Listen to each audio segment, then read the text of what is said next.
Glory to God. உங்களுக்கான இன்றைய வசனம் சங்கீதம் 118 அதிகாரம் 22 வசனம். வீடு கட்டுகிறவர்கள் ஆகாதென்று தள்ளின கல்லே மூளைக்கு தலைக்கல் ஆயிற்று.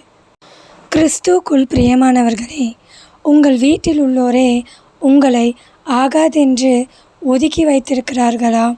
வீணாக உங்கள் மீது குற்றங்களை சுமத்தி உங்களுக்கு விரோதமாய் செயல்படுகிறார்களா? நீங்கள் கவலைப்படாதிருங்கள். நீங்கள் இப்போது ஒதுக்கப்பட்ட நிலையில் இருக்கலாம். கர்த்தர் உங்களை தலைக்கல்லாய் மாற்றப் போகிறார். ஆகாதென்று தள்ளின கல்லே மூளைக்கு தலைக்கல்லாயிற்று. அதுபோல நீங்கள் தலைக்கல்லாய் மாறப்போகிறீர்கள். கர்த்தர் உங்களை மற்றவர்களுக்கு முன்னே தலைக்கல்லாய் மாற்றப் போகிறார். உங்களை மேன்மைப்படுத்தப் போகிறார். ஆமேன். தேவன் தாமே உங்களை ஆசீர்வதிப்பாராக. ஆமேன்.